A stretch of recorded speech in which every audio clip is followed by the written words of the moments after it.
Good evening. I'm Alan Joins, Mayor of Winston-Salem. It's my pleasure to call to order this meeting of the Winston-Salem City Council and ask the city clerk to call the roll, please. Councilmember Larson. Present. Councilmember Clark. Here. Councilmember Mundy. Present.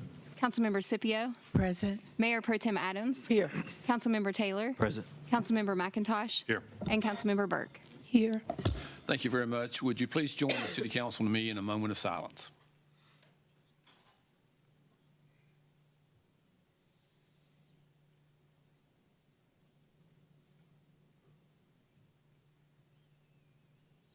Thank you. Would you join the city council and me in the Pledge of Allegiance?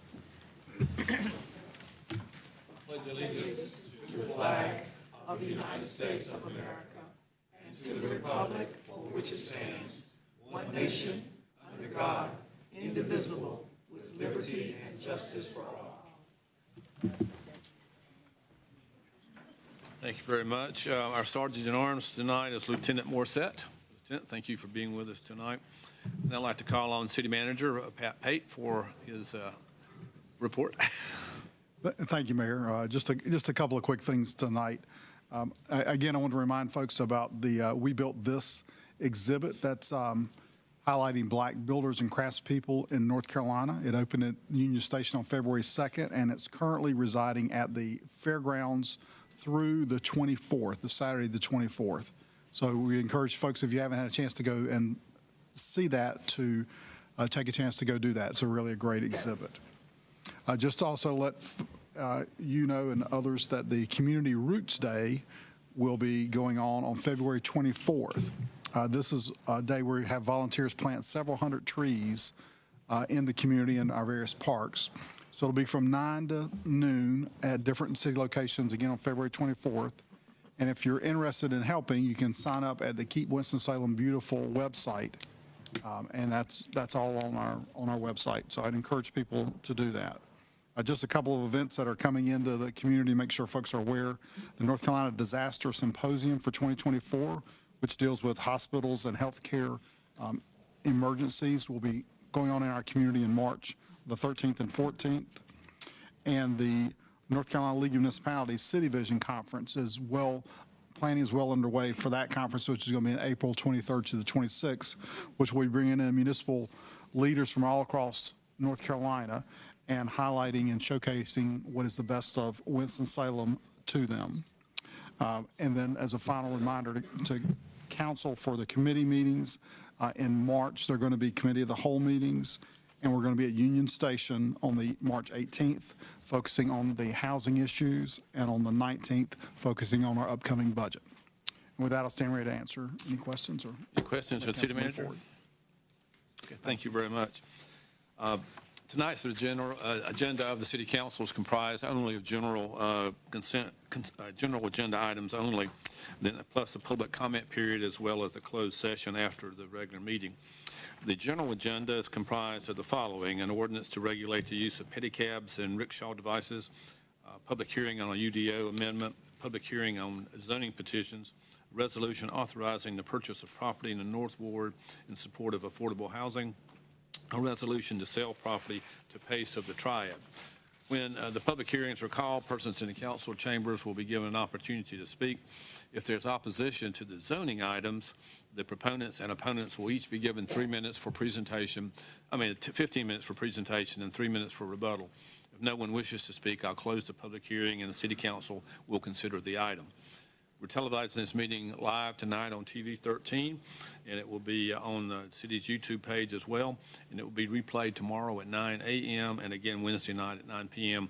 Of course, copies of our agenda as well as videos of previous meetings are always available online on the city's website, and just click on the Watch Meetings Online option.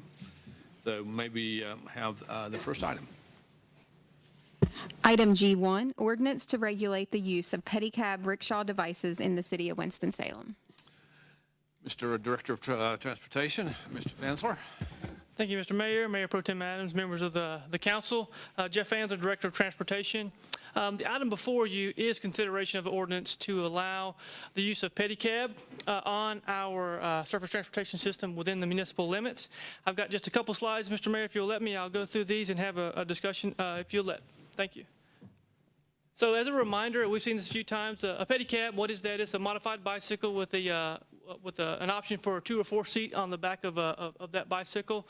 Of course, they have to be equipped with headlights and taillights, also seat belts in that cab.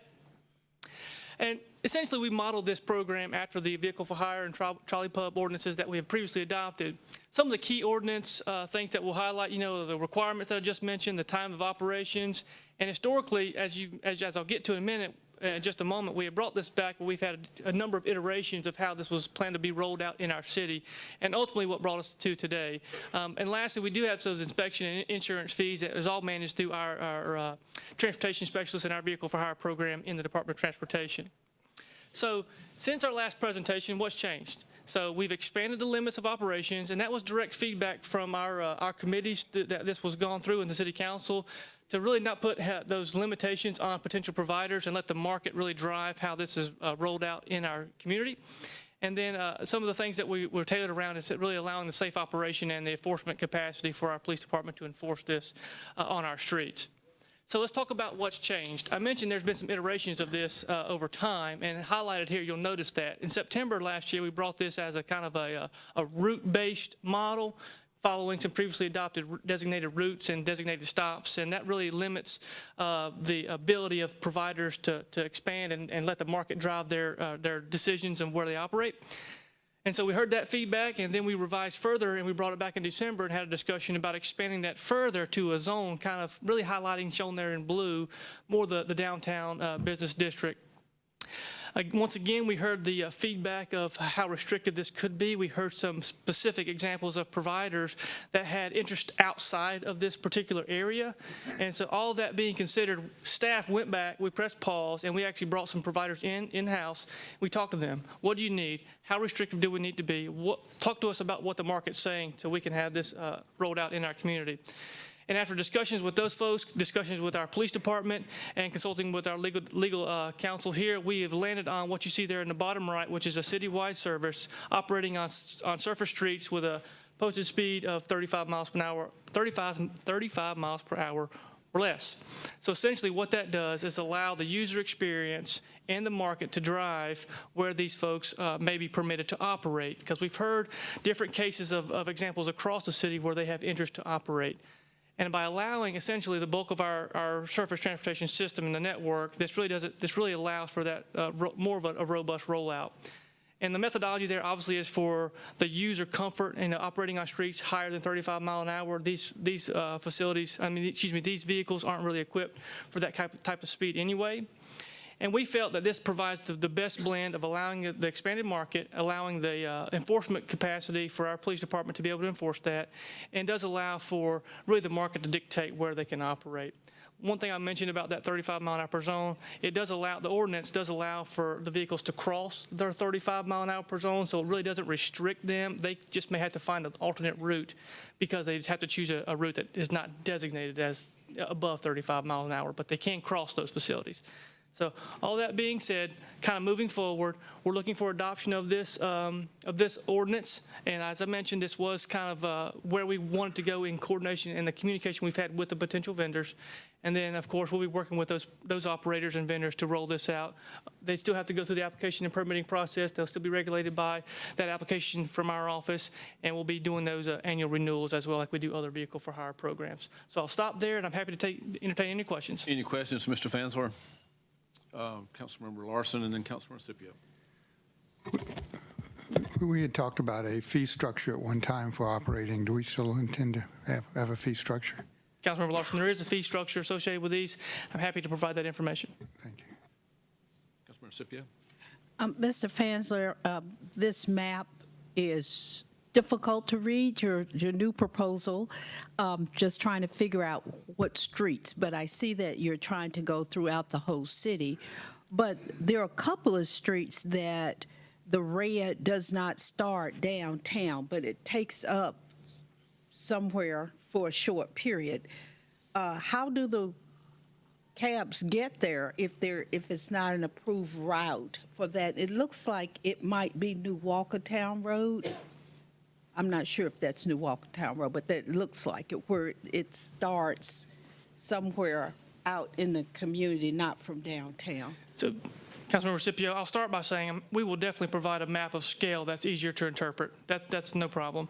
But additionally, given the fact that there's other routes that they may have to take, maybe not follow 311 all the way out, there's likely some posted 35 mile an hour less streets that they could take. It just may be a little circuitous. We'll probably take those on a case-by-case example, but in talking with our police department, that's probably going to be our best case, is to limit the operation on above 35 miles per hour. So if you could give us a map that has Happy the to- streets happy to identified, do that. that would be very helpful. Thank you. Okay, thank you. Councilmember Adams, Mayor Pro Tem Adams. Yes, thank you, Mr. Fansler. I'm a supporter of pedicab rickshaw. You find whenever you go to conventions or other bigger cities or events, they have those.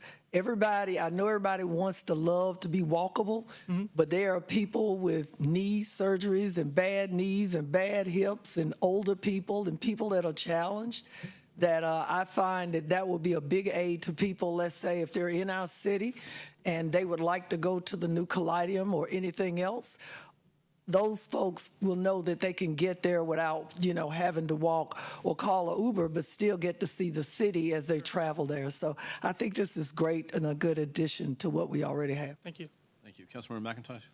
Just to clarify, if somebody wanted to set up a pedicab business, say, starting at the Southeast Plaza, there's no attachment to downtown. They can set up and do business wherever they want to in town. That's correct. There's no connection. There's no hub and spoke. You don't have to drive right all the way out. Councilmember McIntosh, that's a fair assumption. Thank you.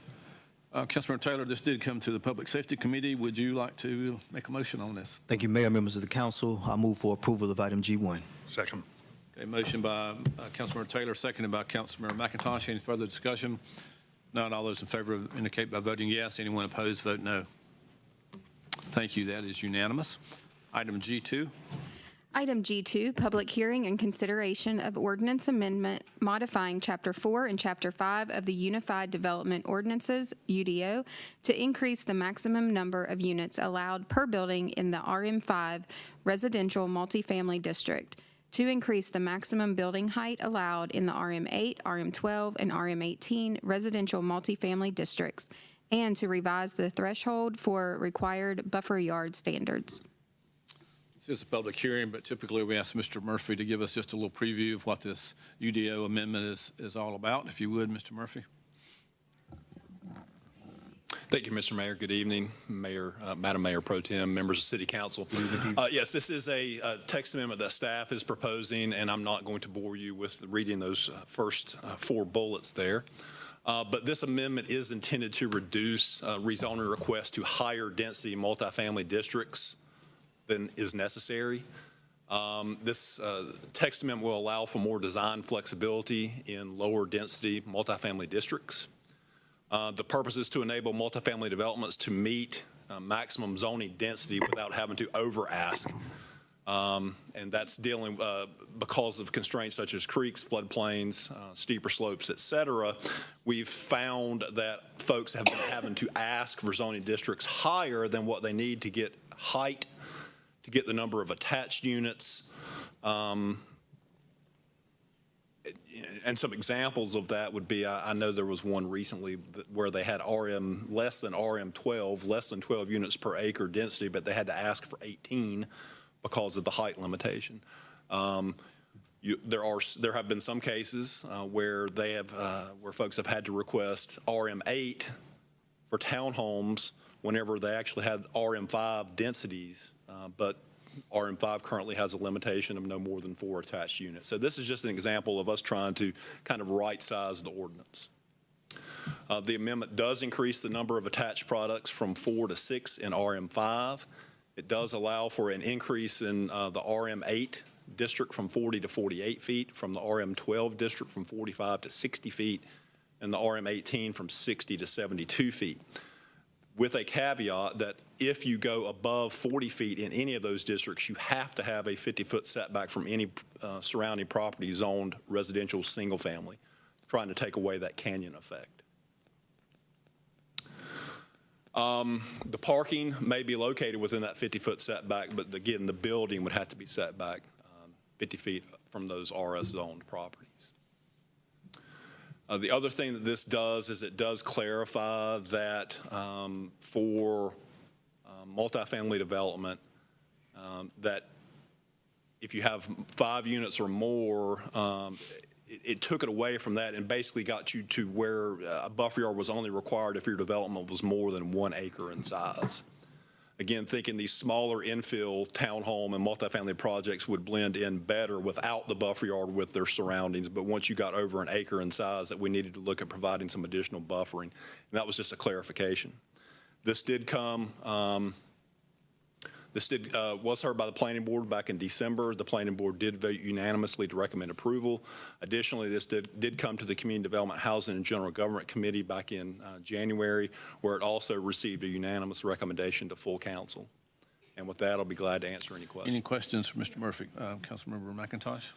So this does not change the number of people that can be living on a piece of dirt. I mean, Correct. This has nothing to do with the unit count. and so it doesn't increase, won't allow for increased trip generation or anything else. It's more Correct. a form factor. This is essentially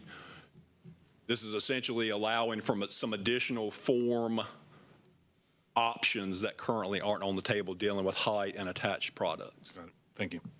Councilmember Clark? I've got a building on a slope, and it's 4 stories on the front and 5 on the back. I think that's referred to as a daylight basement or whatever they call it. How do you measure the height of a building like that? Carefully. It's actually prescribed in the ordinance. You have to go and take the midpoint on each of those 4 sides, and that essentially gives you the average height. But what this would allow would be, again, if that kind of scenario is in RM18, you're capped at 60 feet. RM18, you're capped at 60 feet. This would allow that average height to be 72 feet. So you would, because like in the front, the building would be shorter than in the back. Correct. You average all that together. Correct. Thank you. Councilmember Mundy? I'm glad you all are doing this to make it easier to get things done and allow for some other options. Are you systematically going through our zoning rules and regulations to see if there are other areas, or are you doing that as they come up? We keep a list of things that we think we need to come back and revisit, and whenever it hits more than a couple times, that's when it kind of really comes up on our radar higher, and that's what happened in this instance. We had probably over the last 24 to 30 months, we had at least 5 instances where folks had to use a different district. So we do keep a list and kind of revisit the ordinance as we feel like we need to. I think that's a move in the right direction. Thank you. Mayor Pro Tem, this did come through your committee. If you're prepared to make a motion. Yes, thank you. I move for 1, approval of statement of consistency for approval of this item, and 2, approval of UDO CC 25. Second. Seconded by Councilmember McIntosh. Any further discussion? Not all those in favor, please vote yes. Anyone opposed, vote no. And that is unanimous. Thank you all. Item G3. Item G3, public hearing and consideration of zoning petition of K&W Restaurants, Inc. and K&W Cafeterias, Inc.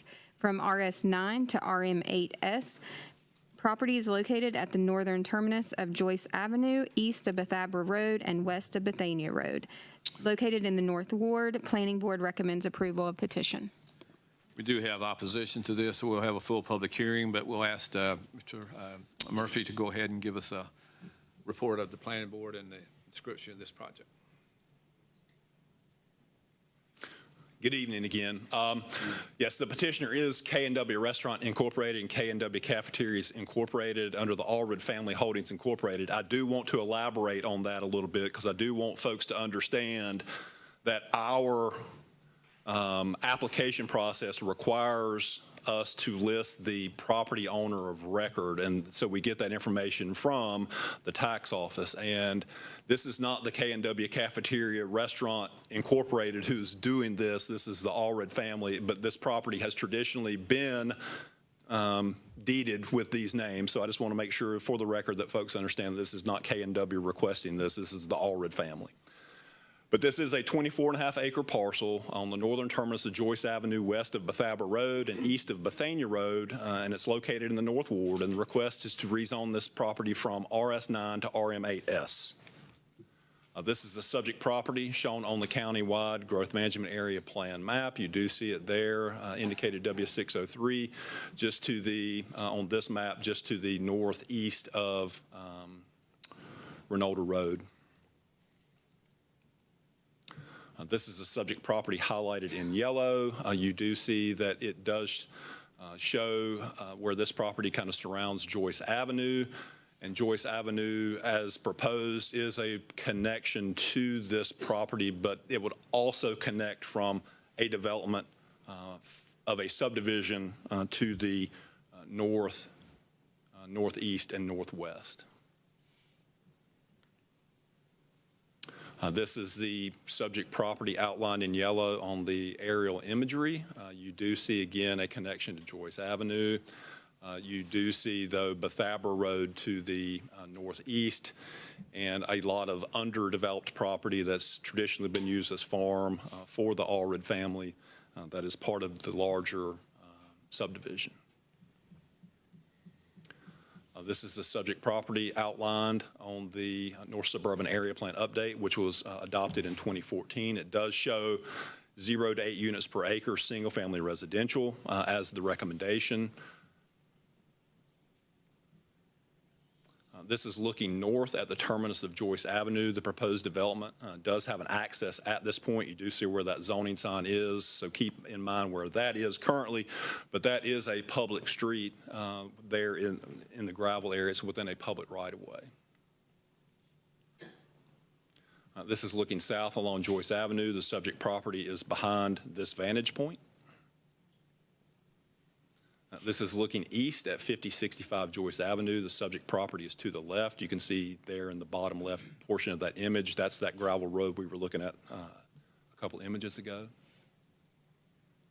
This is looking west at 5068 Joyce Avenue. The subject property is to the right.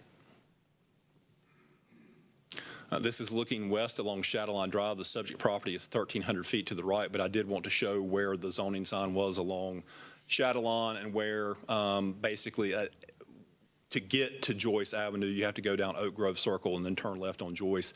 This is the intersection you would come back out to on Shadowline. This is just the area that's circled in red. That's the 24.51 acre piece of property that we're considering tonight. This is what they're requesting to rezone from RS9 to RM8S.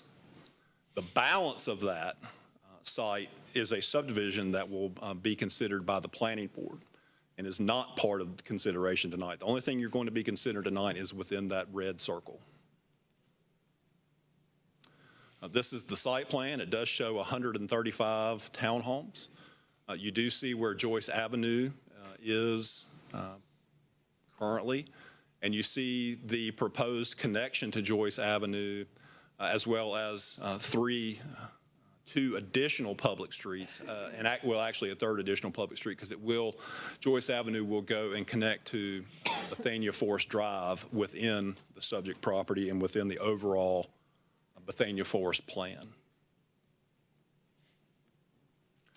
Again, showing you that zoning sign, that where the Z is on the image and where the Z is on the site plan, that is that's in the same location. So in other words, there is a portion of this currently gravel road, which is Joyce Avenue, which will be upgraded by the developer to connect to the streets that they're going to build within their project. These are just some of the elevations that were submitted as part of the project. These are some conceptual renderings that were also included. This is a condition of approval, and that does specifically relate to what we were talking about with Joyce Avenue. This is in your written consent to conditions, but I did want to point it out in the PowerPoint. The developer shall provide and maintain the construction entrance for the project via the proposed Bethania Forest Drive as shown on the site plan. So from Bethania Forest Drive is that horseshoe shape at the top of Joyce Avenue. So they would have to construct this project coming from the north to the south. They would not be able to utilize Joyce Avenue to build these townhomes. No construction entrance shall be permitted via Joyce Avenue. Any construction traffic on Joyce shall be limited to that which is necessary to extend Joyce Avenue onto the subject property. And again, this is already within the written consent conditions, but I did want to point that out. In summary, the request is generally consistent with the recommendations in North Suburban Area Plan and Legacy 2030, except for the single-family residential recommendation for the subject properties. The proposed development is density neutral. Keep in mind that the area plan recommends 0 to 8 units per acre. The proposed density of this project is 5.5 units per acre. So it is density neutral, but the area plan does recommend single family. But over the last, especially 3 years, where things have been density neutral, we have allowed for townhomes to go in areas where the recommendation calls for single family. For that reason, overall, the request is a compatible use with the existing single-family neighborhood to the south and east and the proposed single-family development to the north and west. This was heard by the Planning Board at their January 12th public hearing. There were 6 speakers in opposition, and they did voice concerns around traffic, incompatible land use, stormwater concerns, and impacts to the surrounding historic areas. Following the public hearing and discussion, the Planning Board did vote to recommend approval to the council by a vote of 4 to 3. And with that, I'll be glad to answer any questions. Any questions, Mr. Murphy? Councilmember Clark and Councilmember Scipio. The land, the other things in it that we're not voting on, is that because they don't require rezoning? Correct. The balance of the site is zoned RS9, and it's approximately 205, 210 acres, and they are proposing, I believe, 400, 410, 435. Is the rest of it in the city limits? Yes. Okay. So it is within the city too, but the overall density of the subdivision, again, they're going to be developing under the planned residential development standards of the ordinance, under existing zoning allowed by a planning board review. So it will have to be reviewed by a planning board. And as part of that, of course, there are interconnectivity requirements. And that's the same thing that we're considering here tonight with Joyce Avenue. Public streets connecting to public streets, there are some of those things that also will come into play on the overall subdivision, but again, it is allowed by right. Okay, thank you. Councilmember Scipio. Does Bethania Forest Road exist yet? No. It's on this site plan right here? Is that? It doesn't exist, but it is what this townhome would connect into, and I don't know if this thing has a laser pointer on it or not. I don't think it does. Does it?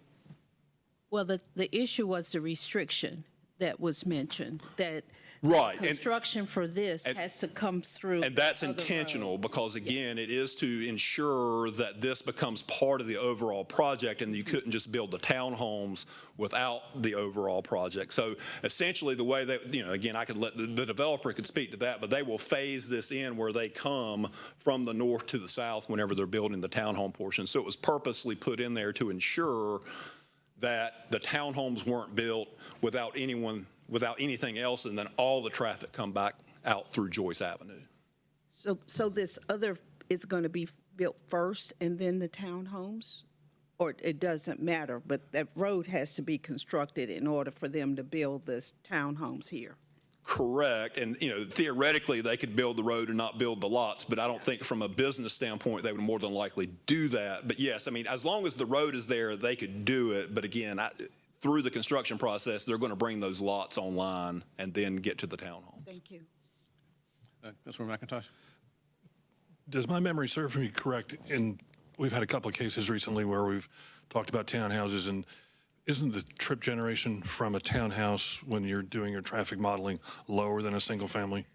It is. I do not, it's in the staff report, but I want to say under the existing acres, 24.51 units, 24.51 acres would generate somewhere around 11 or 1,200 trips. The townhomes as proposed, the 135 townhomes, I believe is expected to generate around 750 to 800 trips. Can you just spend a second and tell us why that is, what the theory behind that is? I can try. It deals with traffic engineering, and essentially the ITE trip generation manual is put out by the an engineering group that looks at land uses and looks at trips, peak hour trips, total number of trips, and essentially looks at that across a spectrum of the country and comes up with the rates based on the use. And generally speaking, of course, this is generalization, but generally speaking, for a townhome, it's presumed that you're going to have less numbers. You're going to have a smaller family that's going to be living there, either prior to having children that can drive or after having children that have already grown up and moved out of your house. So essentially, it's presumed that you're going to have less trips for each of those units than a single-family home. Great, thank you. All right, thank you. Any other, Councilmember Larson? Two items on the area plan that caught my attention. I'm just curious about them. One is a road that seems to go right through the middle of everything that's not labeled and numbered. Is that a private road, or what is that? That line that goes through the middle of the. It's an unopened right of way. It's an unimproved right of way. It's not city property.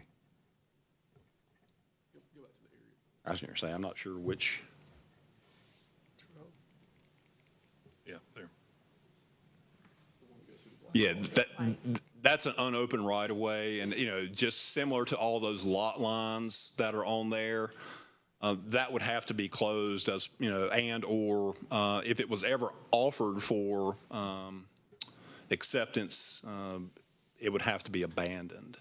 But all those lot lines on there will go away if this were to be approved. That was my second question. Is this lays on top of a series of different lots that presumably have different tax numbers and whatever, and I presume one ownership on all of this?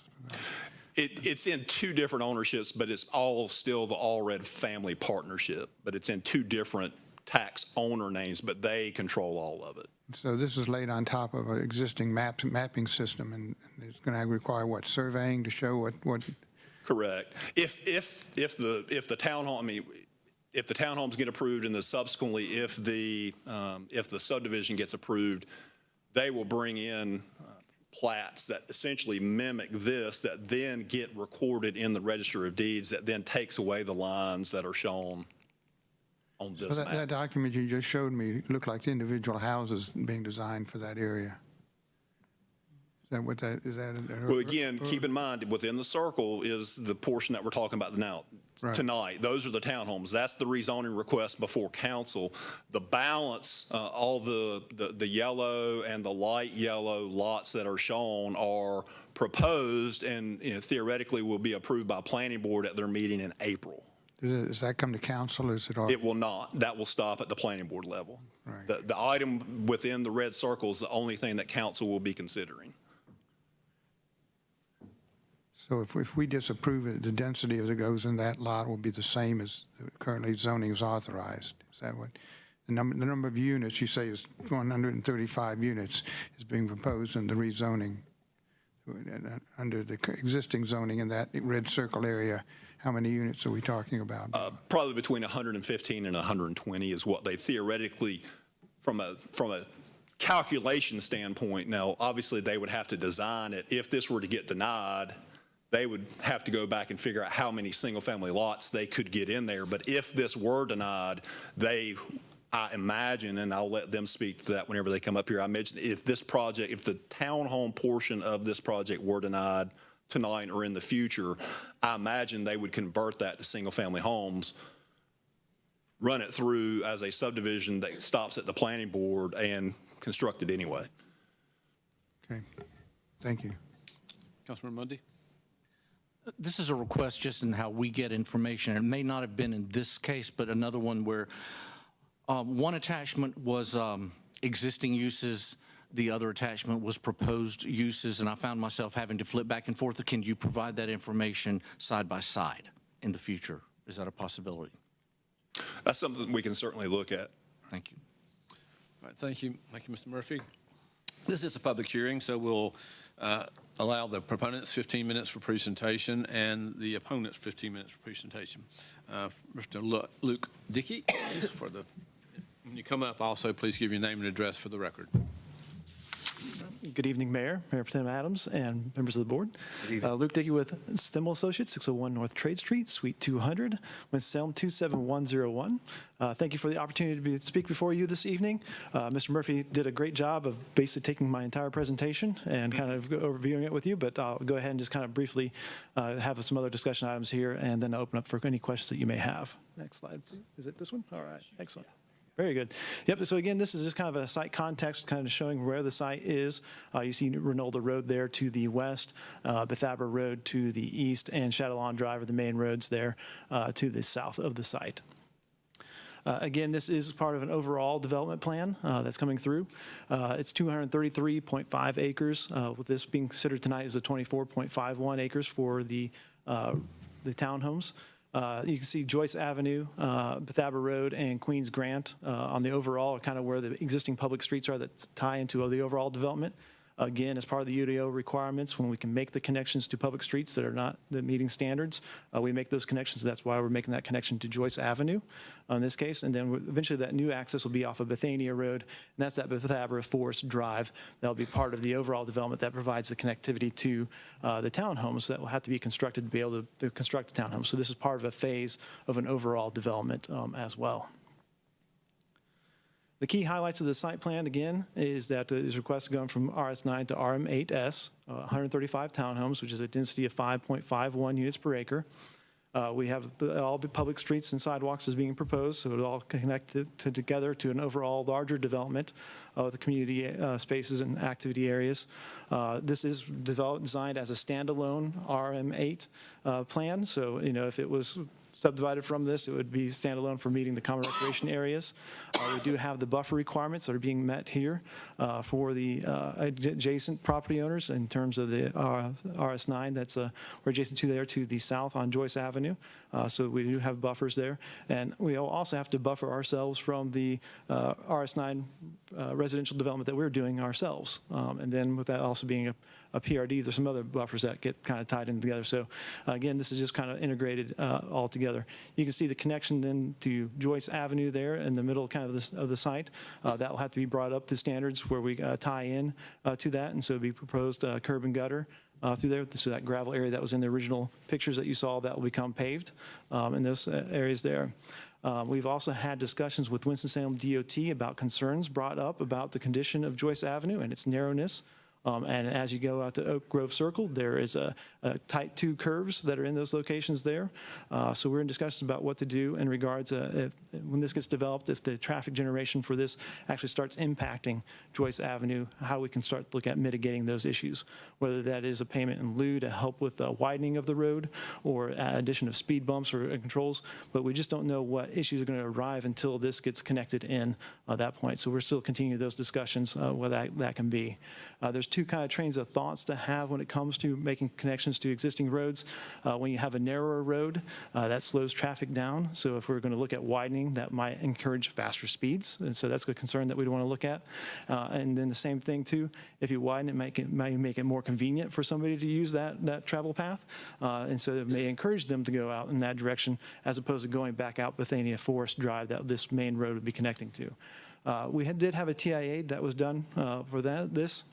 I'll just kind of quickly kind of show you that. The proposal was kind of looking at the overall development. Main access is going to come off of Bethabara Road and out to Bethania. The projections were that 10% of the overall traffic for the development would use Joyce Avenue. And so we also keep an eye on that as to actually what traffic patterns are going to be established. The thoughts would be that since we are opening up Bethania Forest toward the connections to this development, that is going to be the main traffic pattern that people get used to when they come into this site before we make that full open connection to Joyce Avenue from a construction standpoint. So the thought is that this development coming off of Bethania, that's the traffic pattern that we want to encourage them to use as opposed to coming out to Joyce Avenue. From that standpoint. And coming out to Bethania gives you an easier access then back down to Renolda Road to the lighted intersection there, instead of coming out to Chatelawn, which has additional turns and twists in that as well.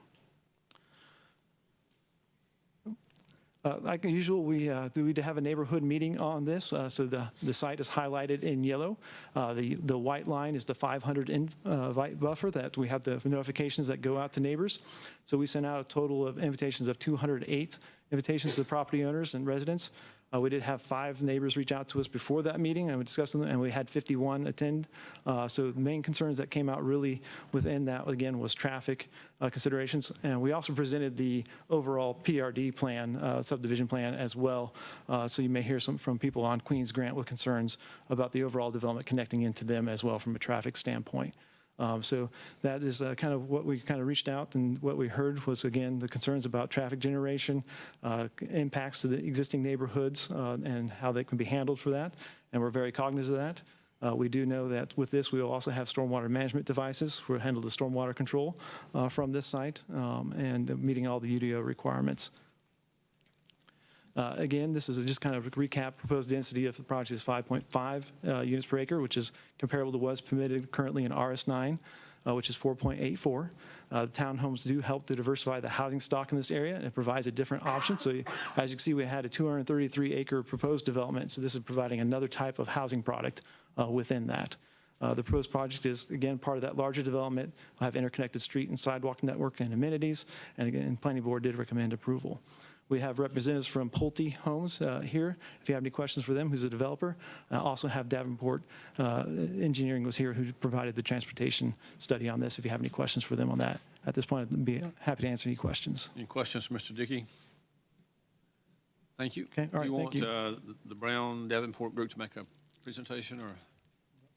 I think that they're just available if they have any questions. All right, thank you. Mr. Dickey. Anyone else for the proponents? All right, we'll turn to the opponents. Again, you would have 15 minutes for presentation and then 3 minutes for rebuttal. First person is, I think it's Greg Silva.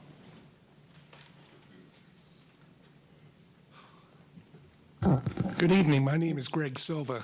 I live at 5221 Bear Creek Road in Bethania, zip code 27106. We learned of this project back in October of last year.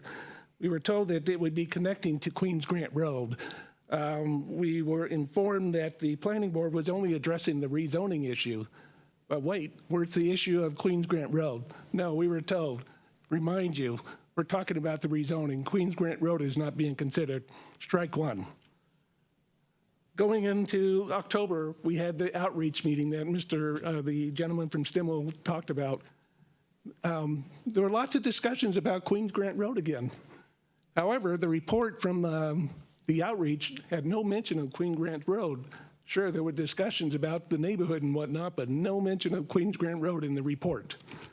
Strike two. Third, we attended the planning board meeting in January. As we're waiting for the meeting to occur, the planning director, Mr. Murphy, and the gentleman from Stimmel over there chatting. We can overhear them.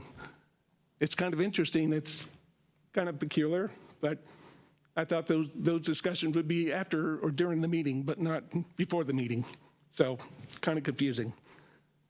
The staff report after that meeting talked about various aspects of the discussions, and one of our neighbors, Nikki Calhoun, talked about Queens Grant Road. However, the staff report makes no mention of her talking about Queens Grant Road. Strike three.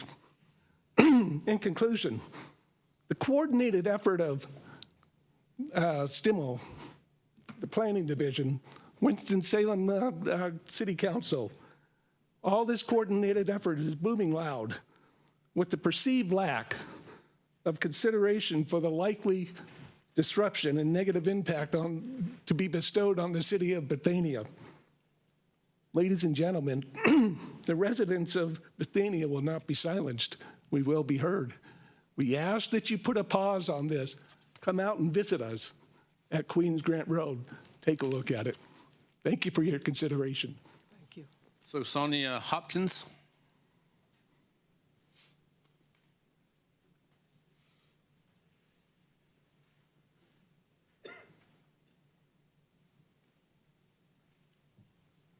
Good evening. Good evening. Good evening. I am the resident at 5065 Joyce Avenue. So the house that you saw at the gravel end of the road is my property. The issue that I have with Joyce Avenue being opened is that neighborhood only consists right now of 7 residents. It said that there would be no impact to traffic. However, we all know that we live in a get where we need to get to quick world. So for them to say that the traffic will not come out of Joyce Avenue is highly understated. And I just want to read something to you all, because I don't want to bring up things that have already been discussed. So I just want to read something from my heart and on behalf of the citizens and residents of Joyce Avenue. Today, I stand in opposition of opening Joyce Avenue and rezoning from RS9 to a RM8S and the construction of the Bethania Forest Townhome projects. This major change will have a tremendous impact on the amount of traffic coupled with major accidents at the intersection of Oak Grove and Shatline, which there have been 2 at this particular intersection since this has been brought to our attention in October. And the fact that Joyce Avenue cannot accommodate the amount of traffic this would create due to construction and completion of this project. I come today to speak on behalf of the citizens and the residents of Joyce Avenue and surrounding neighbors. We came before the planning board on January the 11th and presented all our concerns, i.e. traffic hazards, pictures, videos of water runoff, potential costs to the city for repairs and upgrades to the streets and stormwater, removing the hairpin turn that now exists on Joyce Avenue, as well as the history and the neighborhood and the ancestry ties. So today, I'm not here to rehash what has already been recommended for approval, but to speak directly to the council members that are here today. When I purchased the property in 2000, I did so because of its location, and I'm sure others did as well. It gave me a feeling of peace and calm away from the hustle and bustle of the city. And even though it's in the city limits, it still has that suburb feeling. And now that feeling is potentially being threatened and possibly taken away.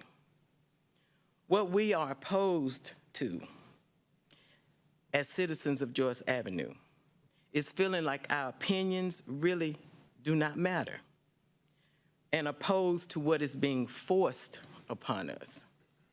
The amount of traffic, noise nuisance, carbon pollution, drugs, alcohol, guns, thefts, personal attacks against us, and the overall decrease in the sense of safety will be introduced to our neighborhoods. This change will have a tremendous negative impact and will most definitely compromise and change the integrity of the neighborhoods. We understand that Joyce Avenue is a stub street leading into this development, but it can also be voted to abandon Joyce Avenue and leave the area at the end of Joyce Avenue as a tree-safe area, which was the initial plan. KNW has an abundance of land, which extends over to Walker Road, as you saw on the plan site. That can be accessed. They can access this property without intruding, imposing, and disturbing the lives of residents that are already established around it. They can access this property. Lastly, we have been asked to come out to the meetings and let our voices be heard, and that's what we've done. But I have a question. How many times have you truly listened to our voices and voted in favor of the citizens and residents as far as what we really want? I have lived in Winston-Salem all my life and have worked for the Winston-Salem DOT for 14 years. And I cannot remember a time when a vote was ever in favor of the residents or the employees. Well, today, you can change that by voting no to opening Joyce Avenue, leaving the integrity of our community and neighborhoods in place. Return to the original plans, which was to use the end of Joyce Avenue as a tree save area. Leave the zoning code as a RS9 and construct no townhomes on that piece of land. Today, no matter what it is I want, the residents of Joyce, Stemmel, KW wants, the decision and the final decision comes from you all. Thank you. Respectfully submitted. Thank you. Matthew Bryan. Mr. Murphy, do you mind putting up the overall site map? Is the overall site map. My name is Matthew Bryan. I'm with Hendrick Bryant in Nurhood, a law firm here in Winston-Salem at 723 Coliseum Drive. I'm here representing the town of Bethania. If we can, yes, thank you very much. This rezoning should be denied. It is not consistent with the legacy plan, which calls for single-family homes. But the bigger problem is you're being asked to look at this rezoning in isolation because this is part of a bigger plan. I was retained by the town of Bethania to assist them in closing Queens Grant, which they have petitioned DOT to abandon, and that is in process, which will take away, perhaps, one of the access points that the site plan will devise. And why is that? It's because this city is getting to make decisions for people that don't live in this city, and that is the citizens of Bethania. They don't vote for you. They do not vote for you. There's no provision in the UDO that I could find, but I turn to Mr. Murphy and Mr. King, who know it way better than I do, to resolve the conflict between one town and another when one city, the big city of Winston-Salem, is taking an action that's going to have a negative impact on the citizens of Queens Grant who want to close their road so that a few thousand cars don't go down this little street anymore. The UDO mentions Bethania 4 times. The town of Bethania is a wonderful asset to this county and to the city. They're related. They're glued at the hip. So what I would ask this council to do is deny this rezoning. It's part of a bigger plan that is going to be perhaps imperiled if the Queens Grant gets closed, which I'm here to help the town of Bethania with. And I would just ask you to put yourself in a situation where people that you don't get to vote for are making decisions that send cars down your street. And that shouldn't be allowed to happen. There should be a provision where all the towns have ETJs like Durham and Cary have, where they can work out the situations when one town does something that impacts another town. The town of Bethania will get no tax revenue out of this development. So I know they're short on time, and if there are other speakers here, I didn't want to take that up with them. But this all goes on Queens Grant and what the DOT is going to do or not do. Thank you for your time. Kevin Patton. Kevin Patton.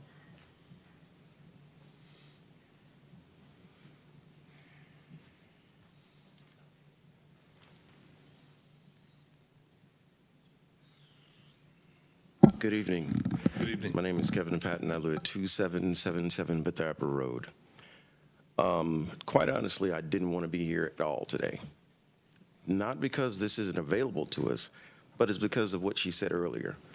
They've spoken on 3 different events, and it was all dismissive. At the end of the day, I'm not going to take up much time at all because I have less to lose than they do. I live on Bethesda, and it's definitely going to come in front of my house. But what I'm hoping is that the things that we all live here in Winston-Salem for didn't move away from or moved here for, it's constantly being eroded, constantly. At some point in time, you've got to ask, how much? What is this really worth? I'm sure they're offering economic incentives in some way, shape, form, or fashion. But the quality of life is what we're here for. We all pay taxes. Everybody here works, I think. And even if you don't, you're retired, you did something. Who wants that trampled upon by people who have far more resources than you do? So at the end of my speech, I'm grateful for your hearing what I have to say. It's frustrating because I too have lived out here for over 56 years. It's a quiet community. People move there to get away from this. I love what you've done with downtown Winston-Salem. Banging, love it. But we don't need it out there. Thank you so much and have a great evening. Mr. Switzer? Mr. Switzer?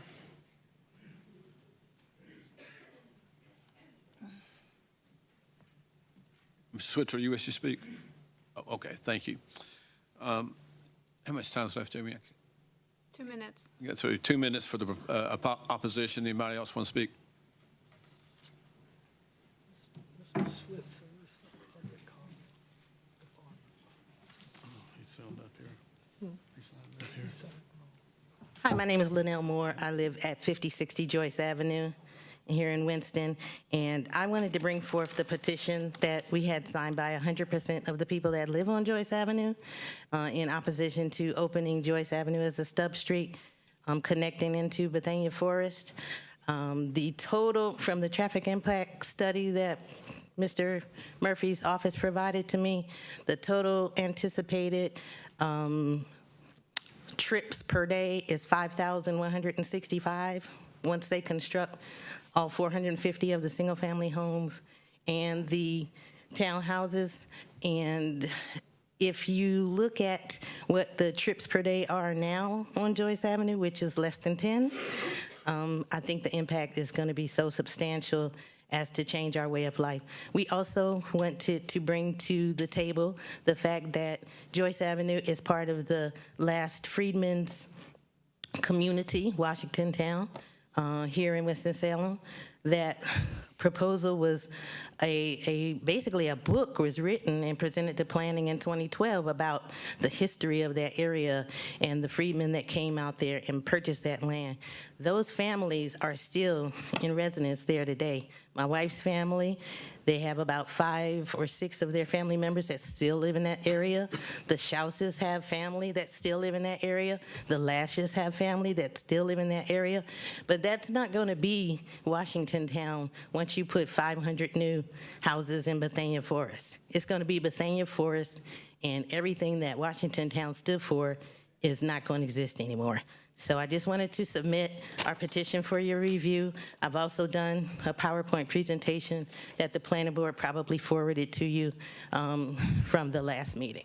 Thank you. All right, thank you. Thank you. So the proponents, you would have 3 minutes for rebuttal if you'd like to make any comments.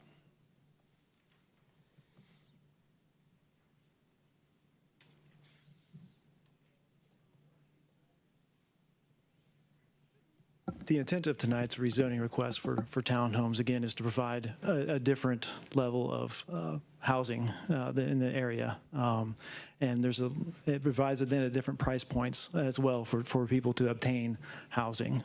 There is a housing shortage, we know, in Winston-Salem, and this is a product that would help fill that. As well as an overall larger project that is currently zoned by right to permit the single-family residential. And so with that, if this is denied from a townhome perspective, the developer would go back and look at the design for single family. And then that would go through planning board as a single family, as part of the overall PRD. So the question really kind of is looking at a different diversity of housing stock. Again, townhomes generates less traffic. So we may be able to fit a little bit less single-family homes on that lot, but it may generate more traffic into the neighborhoods as well.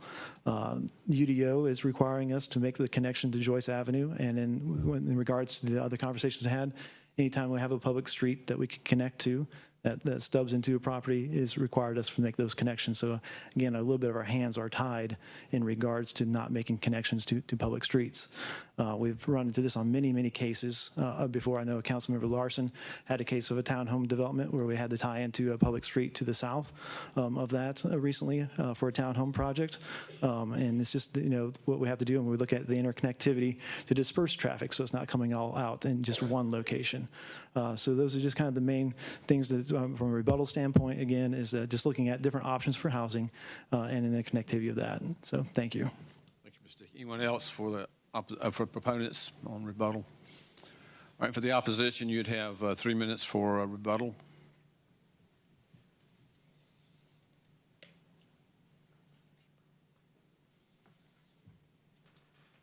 All right, I see no one coming forward for a rebuttal, so I will close the public hearing. And we've heard the report of the planning board already, and I would recognize Mayor Pro Tem Adams. Thank you, Mayor. I've gotten a lot of emails, a lot of calls, a lot of texts. And for the most part, you know, I hate that we're at this place when we all realize there's a housing crisis in this country, that apparently people stopped building houses almost 15 years ago and have not kept up with the population. Winston-Salem is growing. I know the mayor says over 252,000 people, but it's more than that because the census was pulled and wasn't finished in 20. I know that North Carolina is one of the top states in the country for people moving here, and they move here for the cost, the quality, and all of that. Anywhere in the city, you know, we're not just stuck, this council, on building one type of housing, everybody affordable housing. We, like other municipalities, are stuck with building all kinds of housing because the young people and the empty nesters that want to give up the 2,000 square feet houses, they now want townhouses, apartments, duplex, condos. Young people graduating and moving into their careers, small business, essential workers, they want housing. And it may not be a single-family residential. You know, there is no one size fits everyone anymore because people now have options as to what they want. Everybody knows that the city's mission, #1 priority, is to build housing. Everybody knows my passion, #1 is housing. One thing that we all have to keep in mind, the city is growing, so wherever there are huge farm spaces that used to be, those spaces are going to get bought and they're going to get developed and they're going to put lots of housing on it. Different kinds, but it's going to have housing. We can't stop everybody that owns their own properties or land or families and they want to either build commercial or build residential. That's a law that we don't have. We have zoning, but we can't stop people from using or doing what they want with their properties. I understand that you don't want your quality of life impeded. I got that. I didn't want mine impeded when the 44 houses went on the 10 acres behind my house. 44 houses, it's got 3 to 4 bedrooms, it's got 4 to 6 Wake Forest graduate students in it, and everybody has a car right behind my house. But the reality is the property got bought and the developer decided that's what they wanted. No different in Councilmember Clark's ward, the West Ward. I think Brookberry is one of the biggest developments we've ever had in this city. And if you notice over the years, the past 3 or 4, we have had more housing, zoning, and other things to come to us just about more than anything. I respect your quality of life. And I am going to vote this down tonight. But that does not mean that something won't be built there. Those other 400, 500 houses are coming. I just want people to understand, yeah, the world is changing. You may not want what's downtown, but people are coming. And they come into your quiet, serene neighborhoods. They're coming. So like I tell people all the time, get your mind right. I love Cool Hand Luke, the movie. Get your mind right. I didn't like it either. I got more little college BMW Audis going by my house every day, all day. But I understand why they're there. Wake Forest needs to expand. Everybody needs to expand. They're building their population, every university. Where are we going to put the people? I understand. Cities and municipalities, yes, we need property taxes, sales taxes. if whatever amount of public services we are offering you now, those services have grown 100%, if not since COVID. We have to pay the people to pick up the trash. We have to pay the people to come out and take care of the roads. Again, I'm asking you, I didn't want to make the concession when I had to make it. I thought I couldn't live with it. But the reality is, I have to, either I move. But I've been in my house for 23 years. Mayor, members of the council. I move for motion to deny G3, statement of consistency for the denial of this item, and 2 for the denial of W3603. Is there a second? Second. Okay, it's motion to deny this rezoning, seconded by Councilmember Larson. Councilmember Clark? I just offer some comments. A comment was made about economic incentives. We're not giving any economic incentives on this project, so that's not an issue. What I hear is the issue, it's not the building of the houses, because as you notice, all the other land does not require city council approval. Just this does, because it's townhomes versus single family. It has to do with connectivity. If they build single family houses here instead of the townhomes, it's actually more traffic, not less, because you get teenagers and 3 and 4 cars per house versus 2. We have a city ordinance that requires to connect to any stub streets for a reason, to diffuse the traffic. I have a housing development in the West Ward that has 240 homes, 1 exit, 1 entrance, and it's a mess. And there are some stub streets that they could have connected into, but at that time, there was not a requirement.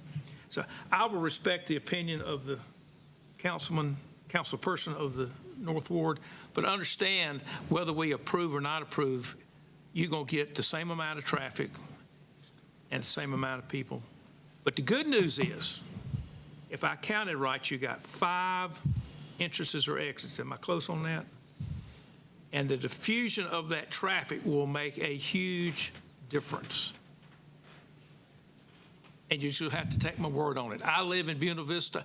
Our streets are all hooked together, and I never get a complaint about traffic in Buena Vista because all the roads are interconnected. That's not true the further out you go. Hunt Cliff, the community I mentioned to, 240 houses, 1 entrance. And that happens all the way if you go up and down Peace Haven. No interconnectivity, and I do get a lot of concerns there. But the good news is you're going to have 5 connections to this traffic. But unless the Aldridge family chooses not to build anything, all we can do is say you can't build townhomes. I do believe that you probably need more than just single family. Not everybody wants a single family house. There's something to be said about townhomes, which, depending on where you are in life, your housing needs are a little different. But anyway, I respect the city council person for this ward and her opinion, but understand that it's coming, and what you're really opposed to is the answer to your problem. If you do close these stub streets, you're going to dump a tremendous amount of traffic on 1 or 2 roads, and then you will have a problem. Councilmember McIntosh, and then Councilmember Larson. Yeah, I want to pick up on something that Mayor Pro Tem said. This city's growing at 10 people a day. 10 people a day move to Winston-Salem. We are not building 10 houses a day. What happens is when the demand continues to outstrip supply, as it has for some time now, prices go up. And that's great for people who already own a home, but it locks everybody out who doesn't already own a home. I've got a son trying to buy a house down in Wilmington. He makes plenty of money. He can't buy a house. It's ridiculous.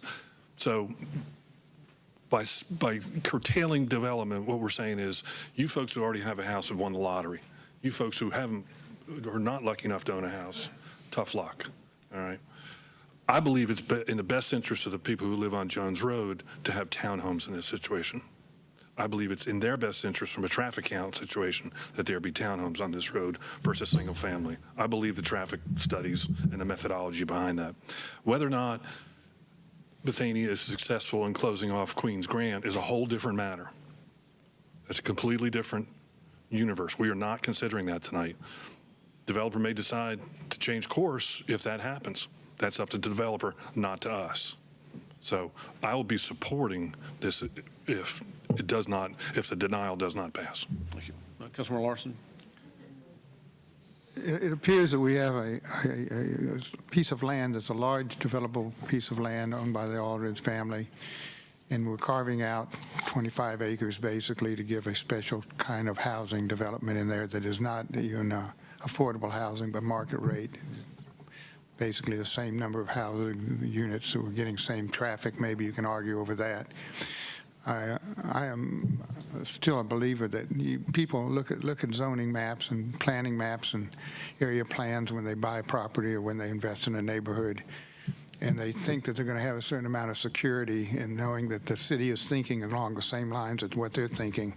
That this is what my future is going to be like, and this is when they presumably Bethania when they looked at this property, knew that there was going to be some development there. There's got to be some development there sooner or later, and the question is what kind? And now we're talking about, are we changing the rules again? And I'm not in favor of changing the rules. I've said this before when the zoning cases come forward. The people expect the planning staff and the planning boards to work with the planning documents that are prepared by staff and by the residents and by the city and approved by us to be documents that we can live with and work with. And then if we have to change them, then we change them very carefully, and I want to be careful about that.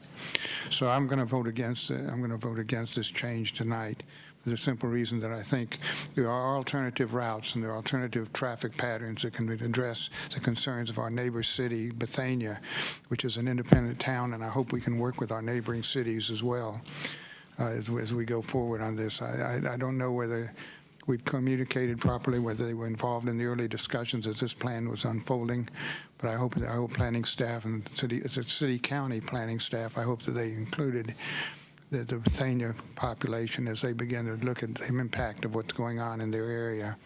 So that's my hope is that we will vote this down tonight and start over again with some fresh plans and build some houses there based on the zoning that's authorized, and everybody has accepted that before. I think we do have a motion on the floor with a second to deny this rezoning. So your vote right now would be, if you vote yes on this motion, you'll be voting to deny the zoning. So all those in favor of the motion to deny, please vote yes. Those opposed, vote no.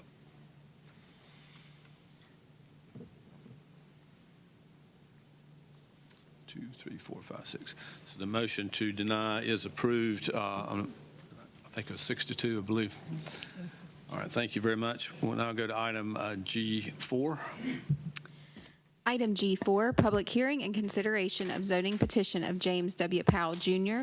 from RSQ to RM18, properties located at the southeast intersection of West Academy Street and Anson Street, located in the Southwest Ward. Planning Board recommends approval of petition. Thank you. Is there anyone in council chamber who's opposed to this particular rezoning? Seeing no one, I will declare the public hearing closed. And Councilmember Mundy, would you like to make a motion or comments? Yes, I move for approval of 1, the statement of consistency for approval of this item, and 2, W3606. Second. Seconded by Councilmember McIntosh. Any further discussion, Councilmember Clark? Is this the land that they were going to build those apartments on? Behind it. It's behind it. Okay, thank you. All right. We have a motion to approve this rezoning. All those in favor of the motion, please vote yes. Anyone opposed, vote no. And that is unanimous. Thank you, Councilmember Mundy. Item G5. Item G5, resolution authorizing the purchase of property located at 635 and 639 Burton Street in support of the city's efforts around permanent, supportive, and affordable housing located in the North Ward. Thank you. We have talked about this quite a bit, and so you want to give us just a quick update on that? Good evening, Mayor Joines, Mayor Pro Tem Adams, and members of the council. We have a resolution before you tonight authorizing the purchase of 635 and 639 Burton Street. The property consists of 2 multifamily apartment buildings with a total of 10 two-bedroom residential units. The plan is to use these units for permanent supportive housing for families. The property is currently vacant, therefore no one will be displaced. An item will be brought to you all at a later date with a recommendation for selling the property to an agency that has the experience and capacity to manage this property. The property appraisal value is $766,000, and the purchase price is $773,500. We did bring it through General Government and Finance Committee, and it has been approved, and now we're bringing it to you all for full approval. Thank you. Any questions, Councilmember McIntosh? You just said that we're going to sell this. Do we retain the option to work with another organization to lease it to them, or is it strictly that we have to sell it? We do not have to sell it. We're going to bring a recommendation. We will put out an RFP to see what agencies are interested in providing those permanent supportive services, but that'll be an option for this council. Thank you. Councilmember Mundy and then Councilmember Clark. If we decided that we wanted to take this money and use it for something else, is that an option? Well, there's not money just dedicated for this purchase.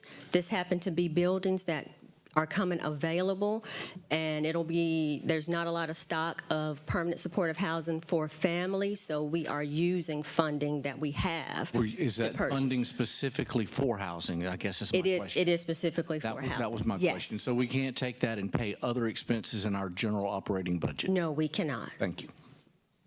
Councilmember Clark. This is the second piece of property that we're buying from the ESR. I was supportive on the first. I am not supportive on this one because there is no mention in the resolution that we are going to sell or do anything with the property. The one I supported that Mr. McIntosh brought had in the resolution that we would dispose of it. I am very concerned when we spend money but do not have a plan in place to dispose of it. And if we had that in the resolution, I would support it, but it's not there, so I won't. Thank you. All right, thank you. Mayor Pro Tem, can we get a motion on the floor before we Exactly. Thank you. I move for approval of agenda item G5. Right. Is there a second? They know that. They Second. decided not to. Thank you, Kevin. And did you make a Yes. comment? Go ahead, Yeah. Mayor Pro Tem. Ms. McClain and Ms. Tony, I think it might be better if we explain what permanent supportive housing is to the public and where this money is coming from. And it's not coming out of the general fund or anything like that. And again, it goes back to the number one objective of housing is to preserve whatever affordable housing that you have in your cities. So permanent supportive housing is a more long-term housing situation for those who are experiencing homelessness right now or who are in danger of experiencing homelessness. And with the support of the housing, we provide mental support, education, life skills, those type of things. And so we have an agency that will work with the families in this housing to provide that additional support as they're looking to grow out of this housing. The funds are not coming from any local dollars. It's coming from Home ARP funds, and we have to use it in this manner. And what happens if we don't use it? We lose it. Thank you. All right, Councilmember Larson. Yeah, I don't think there's a financial question here. We have the money available to purchase the property. I think the concern of the council, and at least some members of the council, including mine, is that we don't want to become landlord business here. It's not what the city does. We don't, and the only reason that we did not include it in this Carfin resolution is because we wanted to give the council an opportunity to say what we do with the property. We could have combined it and put it all together, but we wanted to give you an opportunity to say yes or no, buy the property, and then bring another recommendation and say yes or no, sell the property. Well, if we're acquiring property, I think we need to know what we're going to do with it when we acquire it. And so if we're going to be looking at acquiring additional property in the future, it seems to me that we ought to have a plan for disposition of that property, even if it's selling it for $1 or whatever right we have to do to make sure it's affordable housing that ends up on those spaces. But I will vote for this. I will support this because I believe we got to protect the market, basically the market for affordable housing, and make sure we sustain that. But I don't think we have to be in the business of operating these things in the long term. And that is not our goal. Our recommendation will involve selling the property. Councilmember Mundy? I just wanted to point out that the resolution does say that upon purchase of the property, staff is authorized to begin negotiations with a nonprofit to provide permanent supportive housing with the city's Affordable Housing Ordinance and Justice Act. So it doesn't specify that we would sell it, but it does specify how we would use it. That's the only thing I wanted to point out. Okay. We do have a motion and a second on the floor to approve the purchase of these properties. All those in favor of the motion, please indicate by voting yes. Anyone opposed, vote no.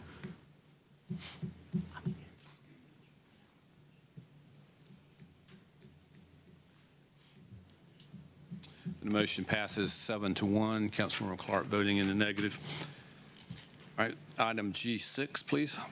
Item G6, resolution rescinding the original resolution to sell property to Pace of the Triad, affirming the termination of the original agreement, and authorizing the sale of certain city-owned land pursuant to GS 160A 269 to Pace of the Triad, located in Northeast Ward. Thank you. Assistant City Manager Rao, if you'd make the presentation. Good evening, Mayor Joines, Mayor Pro Tempore Adams, and members of the City Council. Good evening. In August of 2022, City Council approved the sale of approximately 5 acres of land on the northwest side of Motor Road and Old Walkertown Road to PACE of the Triad. PACE stands for Program of All-Inclusive Care for the Elderly. They are a nonprofit health and human services agency that provides community-based services to individuals age 55 and over. They have a What was the name again? Can I get that number? I'm over 55, if you don't mind telling me. This meeting's not open for comments from the audience unless it's a part of a public comment or you're part of an item. At the time, the city proposed to sell the property to PACE for $100,000 as a public purpose with a reversionary clause. Over the course of several months, the city staff negotiated with PACE to develop a purchase agreement, and that those negotiations fell through due to mainly the reversionary clause that was required. So subsequently, the City Council did approve the sale of 18.5 acres of land adjacent to this 5 acres to Winfield Ford for the development of affordable housing. They've expressed interest in those 5 acres, but they wouldn't be able to start construction until after December of 2026.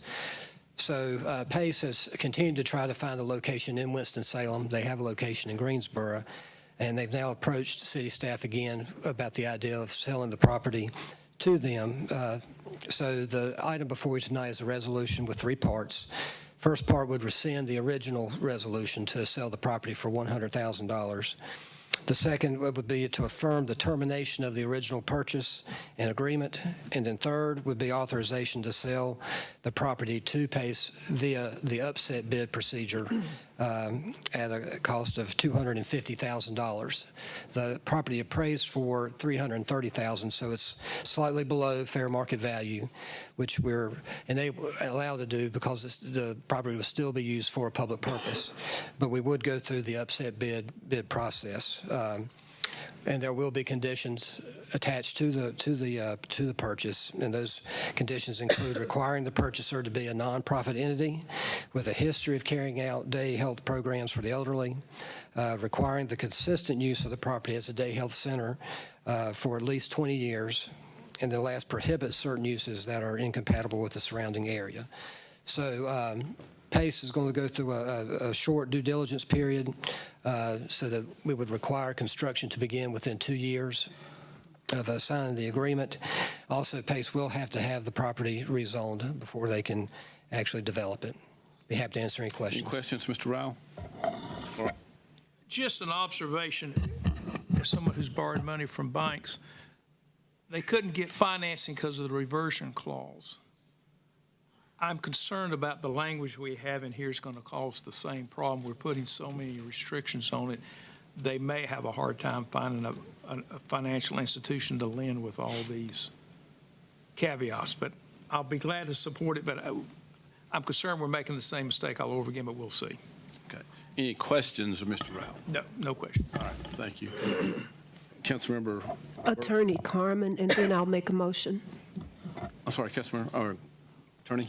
Thank you, Mayor, Mayor Pro Tem, and council members. In response to Councilmember Clark's comment, I will say that I have been in communication with the bank as well as the developer's attorney, and it was the reversionary clause that was required by the prior statute that was the issue for the bank, and it's no longer a reversionary clause. As I mentioned at finance, essentially, council, in the event they do not comply with the requirements, some of which they helped draft, will have the option of filing a lawsuit to seek specific performance, compliance with the agreement, as opposed to taking the property back.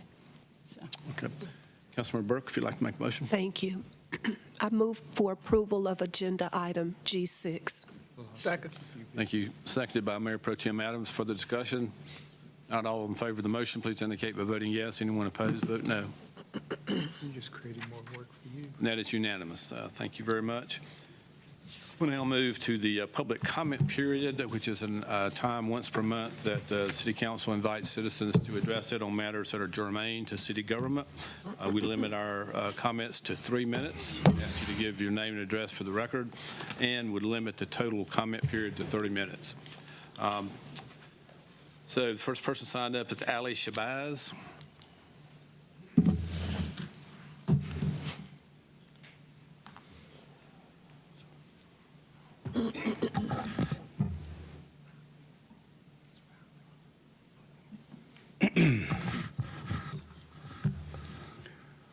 Good evening. My name is Ali Shabazz. I live at 1420 Bethania Rural Hall Road, Winston-Salem, in the Bethania Freedmen's community. I want to thank the Mayor Jones, Mayor Pro Tem Adams, and the City Council members for your attention. With myself, David Bergstone, past president of Preservation for Life, and Jill Wright, current president. Preservation for Life is managing the funds to be raised for the project to nominate Bethania Freedmen's Community to the National Registry of Historic Districts or Places. First, I want to thank you for the Bethania Freedmen's Community Park, which was dedicated last September. Today, I'm here to endorse Preservation for Life's request to the city for $23,500. I hope that you have reviewed the project package submitted to the city clerk last week. $30,500 of the $54,000 for the project goal has been donated by private foundations. The Bethania Freedmen's Community is the oldest continuous occupied African-American community in Forsyth County. The city owns 3 of the properties in the area to be nominated and has an investment in the project that began over 10 years ago when Forsyth County Historic Resource Commission contracted with architecture historian Heather Fernbach to research the Freedmen's community in 2012. She prepared the Bethania Freedmen's Community, which is this book that the young lady referred to earlier.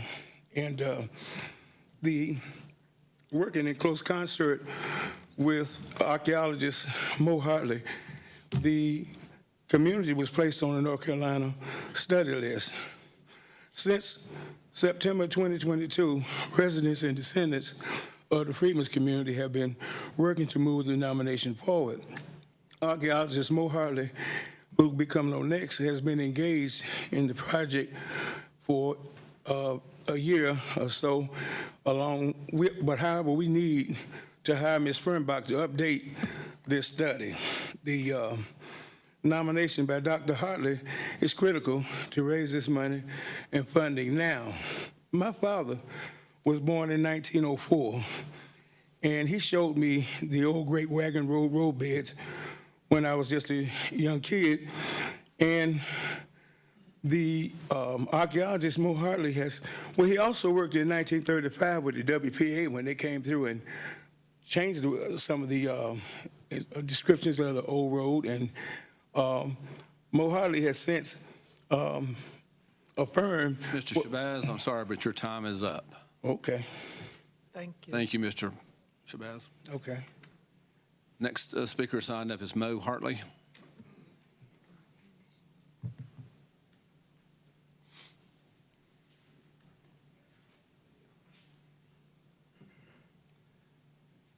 Thank you. My name is Michael O. Hartley.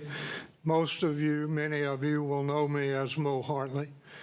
And I've been a practicing archaeologist in the Moravian Resource for 30-some years.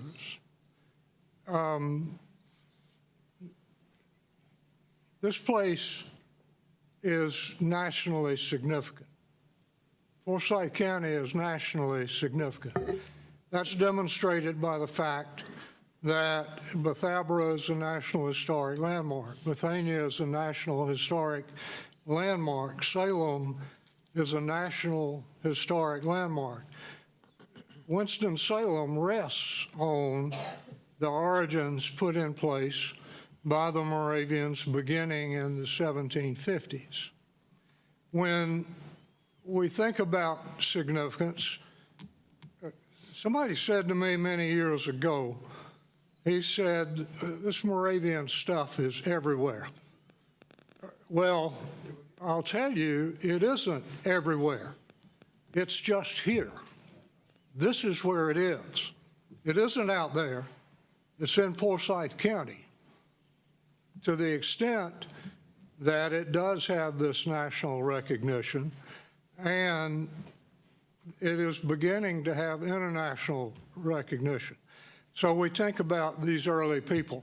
Well, among these early people were black people, were enslaved people here in what is now Forsyth County, what is now Winston-Salem.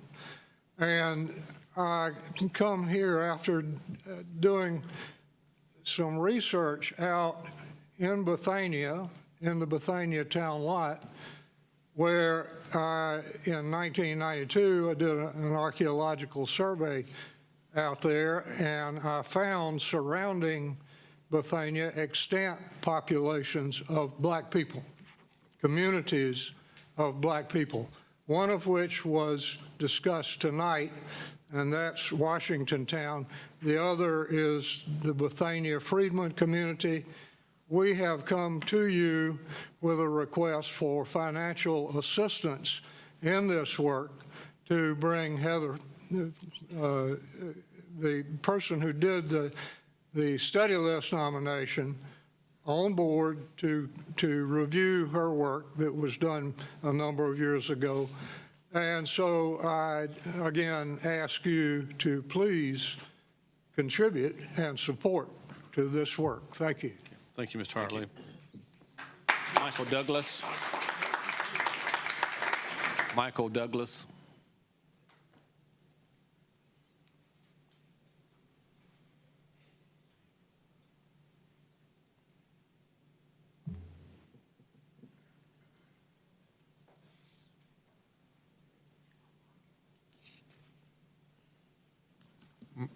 My name is Michael Douglas. I live at 625 West 6th Street, Crystal Towers. Co-chairman of Crystal Towers United. I'm also a member of Housing Justice Now. Thank you for allowing me to speak. You know, I've been here several times, and most of those times I was complaining or asking for something.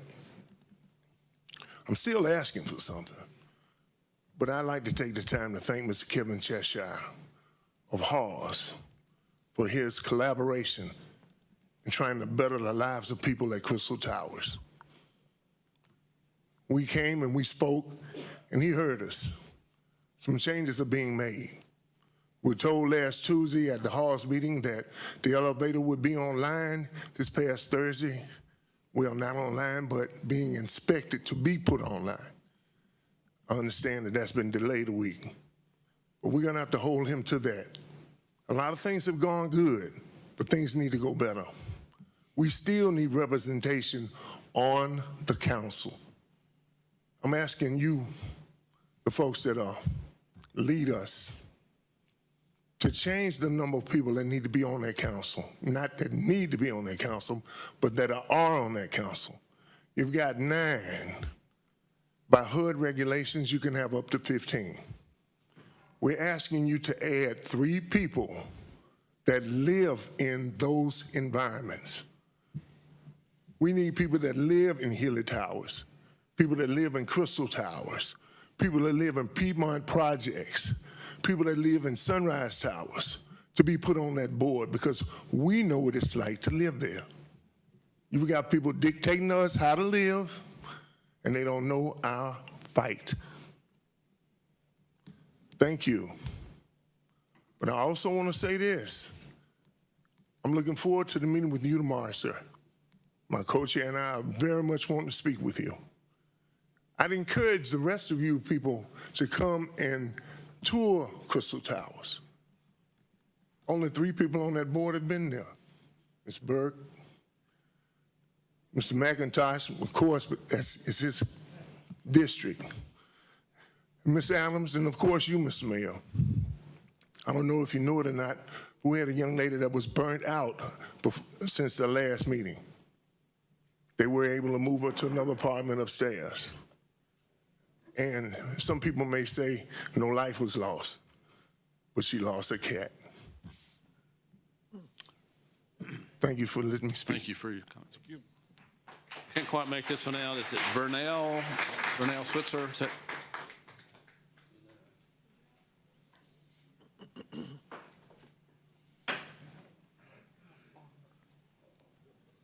Good evening. Good evening. Each and every one of you.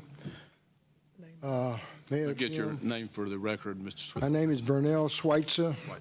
I live at 6538 Germantown Road, Rural Hall, North Carolina.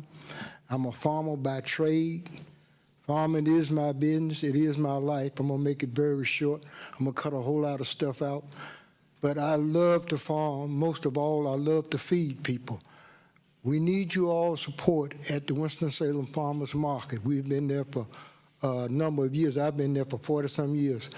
Mayor, you know, the last time we met, I'm still on it, trying to get things done. I like to see each and every one of you all at that farmers market. In fact, everyone in the audience, I'd like for you all to visit the farmers market in Winston-Salem, because it's our farmers market. I'm going to stop and let somebody else say something, but I appreciate you all giving me this time to speak, and hope you will support us and come and see us.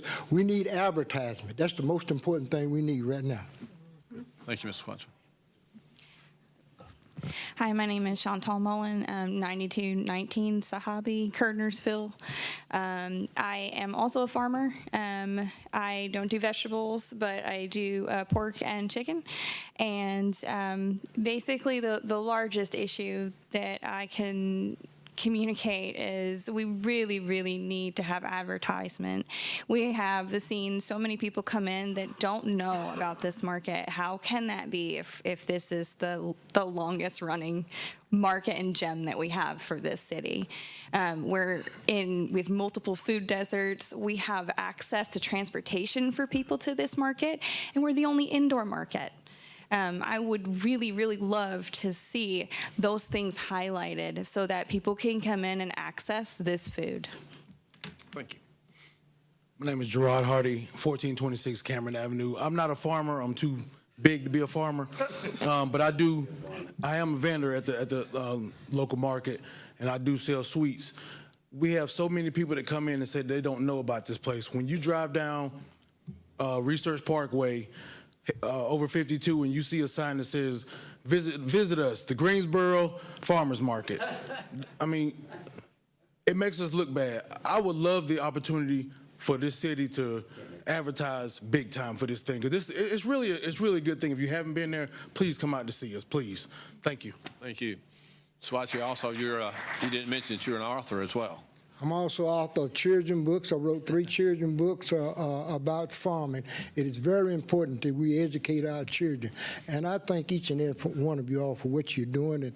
And I pray that y'all will come out and visit us at that farmer's market. God bless each and every one of you. Since it's in the North Ward. Yeah. Most of you know, for the past 14 years, going on 15, I have been a very big supporter of our farmers market. Planning, everybody knows that. The system manager, Tony, everybody knows that. I have been trying to get them to understand that how is it other farmers markets that came after that one get more publicity and more attendance than ours when we don't build on the history of that farmer's market. As I said, my mama used to wake me up at 5:30. It's time to go to the farmer's market. I can promise you we're going to work on that because that's communication. We made some changes. It looks better. The mules, all of that came out, all of this.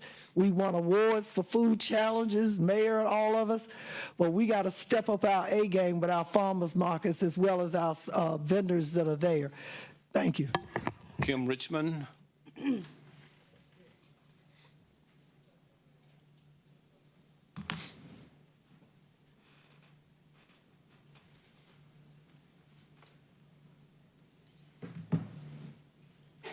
Good evening, Mayor Joines, Mayor Pro Tem Adams, and council members.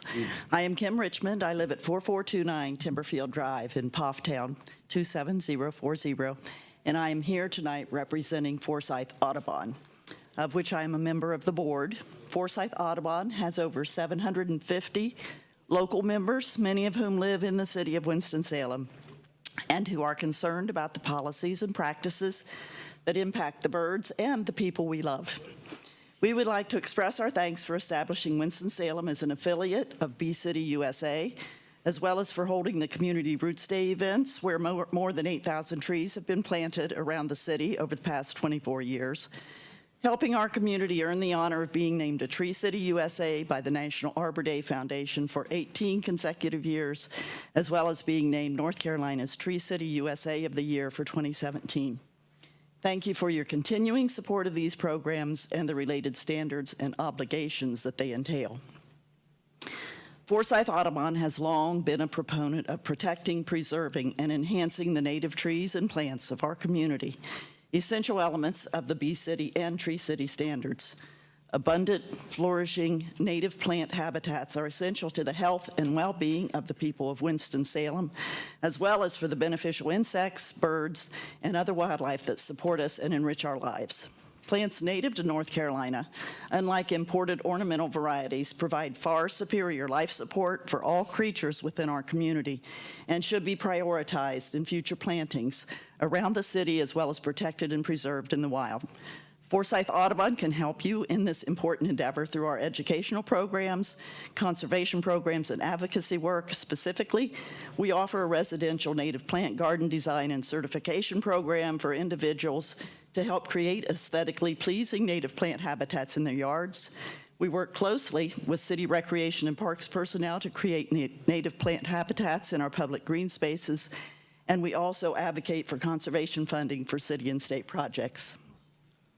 We ask for your support of the changes being offered to the Winston-Salem Municipal Code of Ordinances, Chapter 62, Section 62-2, subsection C6, which reads, natural landscape areas shall be permitted under the following conditions, which are applicable to maintaining business and residential lawns, and which just passed in the Community Development, Housing, and General Government Committee with unanimous support on February 12th. We are pleased that the National Audubon Society Plants for Birds sign was included among the authorized signage for properties using more natural landscaping techniques. We hope to speak to you in the future regarding opportunities for funding through the U.S. Fish and Wildlife Urban Bird Treaty Program, and we will just have to stop at that. So thank you very much for your time and for listening. Thank you. Wendy Hawkins.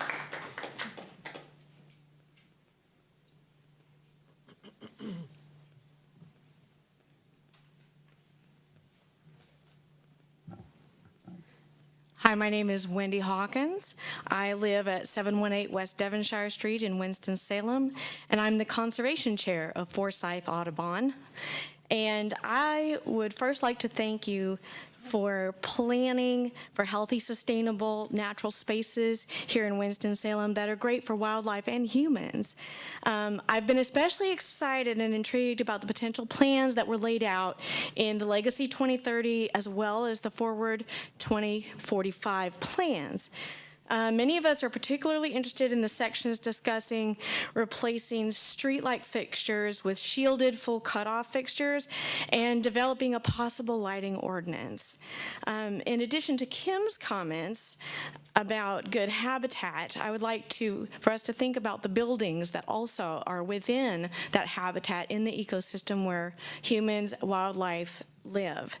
And the issue of light pollution is really important to address because of the damage it does to birds.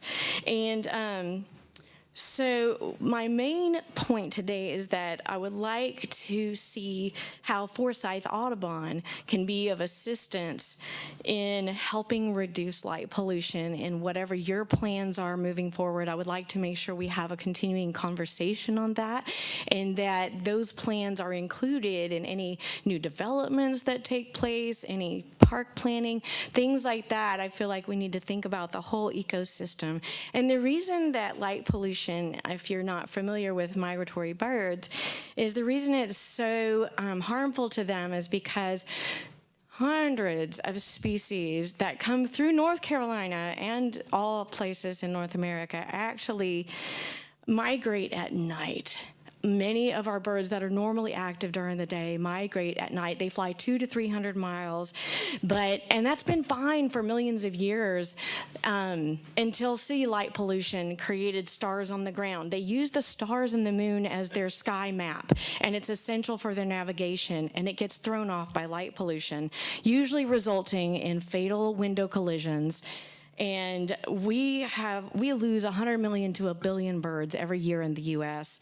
And over the past 50 years, there's a study that just came out that shows there's been a net loss of over 3 billion individual birds, and that's a serious problem. So we've had a Lights Out program here in Winston-Salem that's voluntary, but I would like to see what else we can do. And so in closing, I would love to thank the mayor and the council members for all that you've done so far, and I would ask, what else would it take? What can we do together? Thank you. Thank you. Mayor. Lisa. Mayor. Yes. If I could just respond, we do have an ordinance, a light pollution ordinance that we adopted several years back. I'll make sure we get a copy of that to you so you can look at it and make some recommendations back. Thank you, Mr. McIntosh. Lisa Uber, I think it is.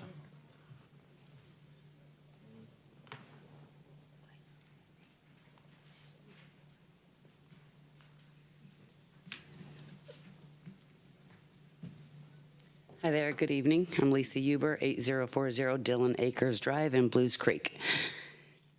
How many of you have ever had to make a bed outside on a sidewalk with the only thing between you and the extremely cold, hard pavement is a blanket, if you're lucky, and the only cover you have is the coat you are wearing, or maybe a blanket or two, no pillow. It's 33 degrees outside, no shelters available, and nowhere for you to go.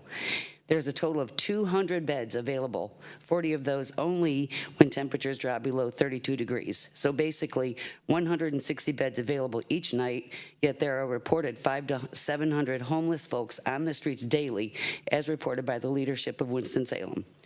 How many of you would like to watch your mom, dad, brother, sister, friend make their bed like that? Could you stand there and watch and be okay with it?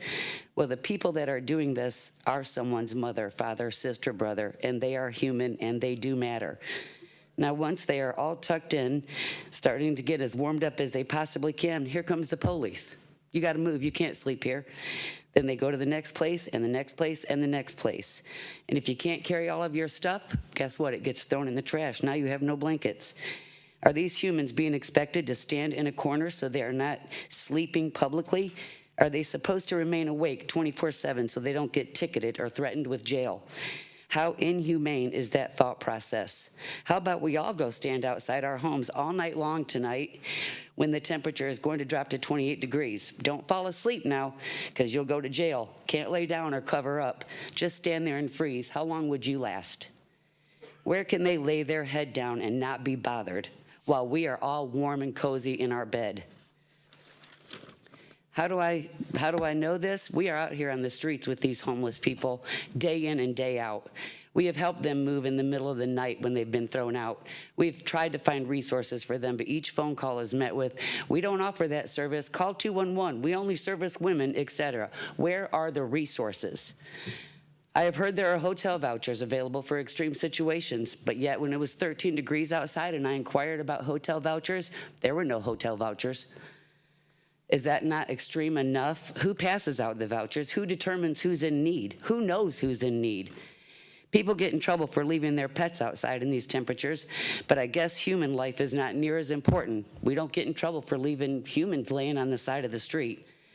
I actually had a police officer tell me, bodies are resilient. You'd be surprised when I stopped to ask him to help a lady who was freezing to death.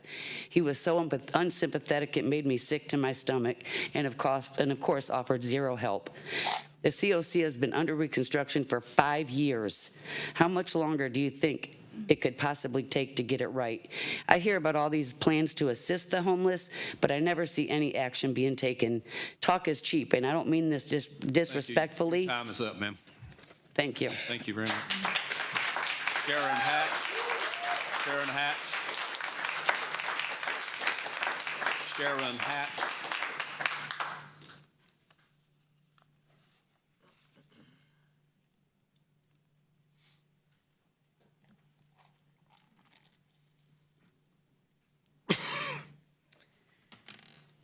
Good evening. My name is Sharon Hatch. I am one of the 10 people who moved to Winston-Salem a year ago on April 1st when I bought a house at 1333 Brewer Road. And I wanted to take a minute today to talk to you about the Genocide Convention that was entered into force by the UN, by the United Nations in January of 1951, and how it defines what genocide is. It is any one of the following 5 acts intended to destroy, in whole or in part, a national, ethnical, racial, or religious group. And those 5 things are killing members of the group, causing them serious bodily harm or mental harm, imposing living conditions that are intended to destroy the group, preventing births, or forcibly transferring children out of the group. Now, what we know is that the IOF has been doing all of these things. The IOF has been killing civilian men of all ages in Palestine so that they may not protect their families. We know that the IOF has been murdering women, sometimes as they are in the act of giving birth, so that they may not reproduce. We know that the IOF is targeting doctors, medics, and hospitals so that no one may heal. We know that the IOF in Gaza right now is slaughtering babies and children who will never grow up. We know that the IOF right now in Gaza is threatening, kidnapping, and murdering journalists in an attempt to keep the world from seeing. But we see because there are even children on the ground right now in Rafah showing us that they are starving to death and sending those messages out to the world. And sometimes we see these atrocities from the IOF soldiers' own social media posts. So we know that this is real and it is happening. What I'd like to ask is that you, the leaders of Winston-Salem, stand firmly against this Holocaust, to use your voices, and to make an example, to stand on the right side of history and influence at the highest levels of government that you can to stop the U.S. funding of genocide and to free Palestine. Thank you. Thank you. Marcus Miller. Marcus Miller. Marcus Miller. This is be the last speaker during public comment.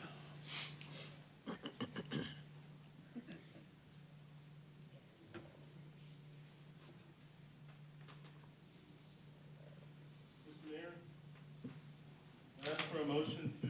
No. Go ahead, Mr. Miller. My name is Marcus Miller. I live at 1033 Montgomery Street, and you need to hear her words more than mine. She was unable to sign up to speak. Please hear her speak. Pull that mic down if you would for her. There you go. My name is Hanan. I live in 180 Brownsdale Street. I've seen the news, kids my age and younger, and even newborns crying from pain. What hurts me more that nobody's helping.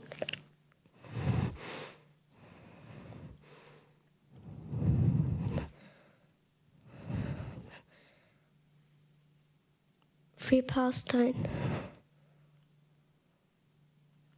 Thank you.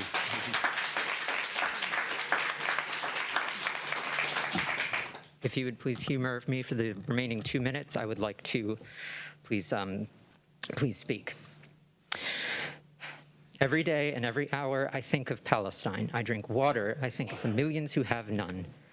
I eat. I think of the children of Gaza starving. I have a headache. I take ibuprofen.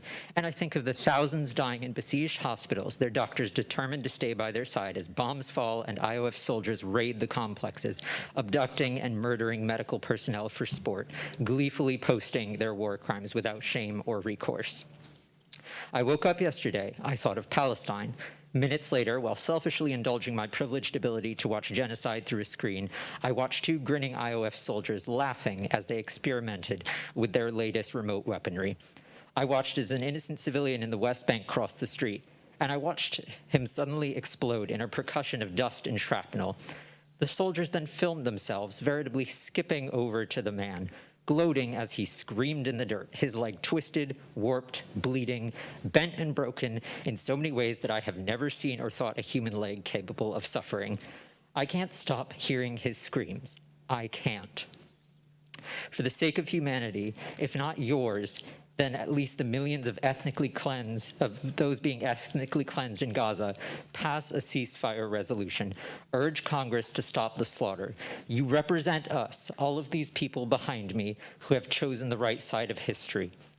Every day I think of Palestine. I think constantly of Palestine. Why don't you? Thank you. I'll call the end of the public comment period and recognize Councilman Clark for Thank you, Mayor. I move that the Winston-Salem City Council go into closed session pursuant to General Statute 143-318.11A1 to prevent the disclosure of information considered confidential pursuant to General Statute 132-12 and A3 to consult with provide instructions to the City Council. Second.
Is there a motion to end the closed session? Motion by Mayor Pro Tem Adams, seconded by Councilmember McIntosh. All those in favor of ending closed session, say aye. Aye. Is there a motion to adjourn? So moved. Motion by Councilmember Taylor, seconded by Mayor Pro Tem Adams to adjourn. All those in favor of adjourning, please say aye. Aye. Anyone opposed? We're adjourned.